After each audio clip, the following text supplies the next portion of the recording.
And Tennant, hello. Thank you for speaking to us. We haven't caught up for a while since Hertfordshire Uni. How's the winter been since then? Yeah, it's been a long winter as it is in the Northern Hemisphere, but yeah, we've been busy. After Hertfordshire in November, we got back into a technical development phase through December and January in sort of 2 blocks, which was good. The girls were working really hard there. We also had a couple of players away in India, learning how to play spin better. So Cords and Jodie Grewcock were in India for 10 days as well, which was great. And then after that, yeah, just sort of moving into the sort of preparation phase for the season really, and we got ourselves out to Desert Springs in February, which was good. Good to get out on grass.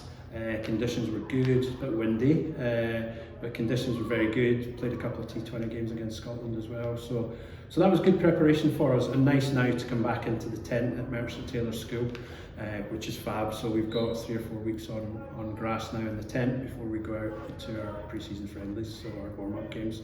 So it's been a really well structured and put together winter, I think, and girls in a good place.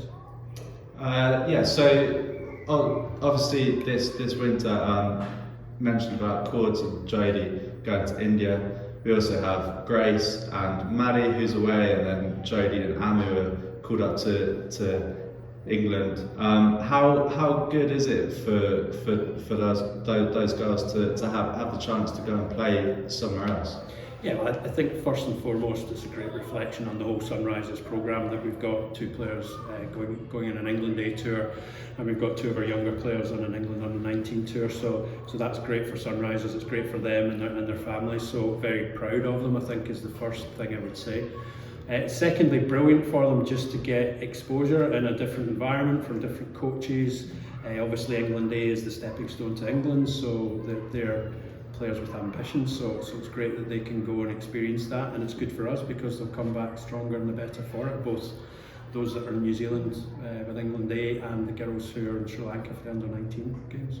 Absolutely, and then when they come back and kind of after Easter, how does that 3 weeks look before the start of the season? Yeah, we're pretty quickly into it, sort of at the end of March, where Easter's early this year, isn't it? So we get into a pretty heavy phase in the sort of 19-20 days running up to the Rachel Hale Flint trophy games on the 20th of April they start. So that pre-season phase is pretty heavy for us. We've got sort of 4 external games, 1 internal game, with a view to giving everyone in the squad an opportunity to say, hey, I'm here, I want to play against Storm at Sophia Gardens on Saturday, April the 20th. So that will be pretty full on and pretty busy, but that's good, and it just gives us a great opportunity to see the girls, for them to get an opportunity to play on grass, and for us to see who we may pick on that first game.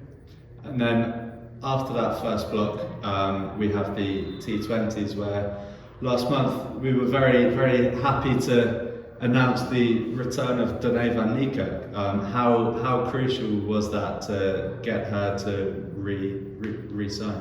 Yeah, we really wanted Danae to come back, and delighted that she's coming back. She brought obviously a whole world of experience from both international cricket and franchise cricket.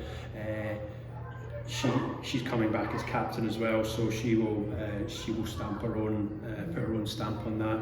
Also gives Grace Scrivens, who's captaining the 50 overs, an opportunity to work with one of the best in the world. So that's great, and hopefully she'll add some runs to that experience as well, and help us be more competitive in T20 cricket. And it would be probably quite wrong to sit here and talk to you and not address the whole county tender programme and project and things that's going on there. So what's the mood been like with the girls around that, and how has that affected their season prep? Yeah, I don't think it has terribly. Obviously, when there is uncertainty and there's news about tenders and who might be your employer in 7 or 8 months' time, people, if you choose to, could could use that as an excuse, but I don't think any of our girls have. I think we've certainly framed it as an exciting time for the women's game. It's the next step of the evolution of the women's game, and we're excited about that.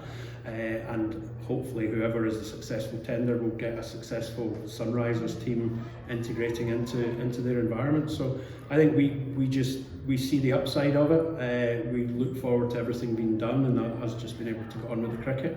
Yeah, there's some noise in the background, but we, like all high performance athletes, have to do. You have to filter that out and get on with your job. Absolutely. Well, Andy, thank you for joining us, and we'll speak soon. Look forward to it. Cheers, Peter.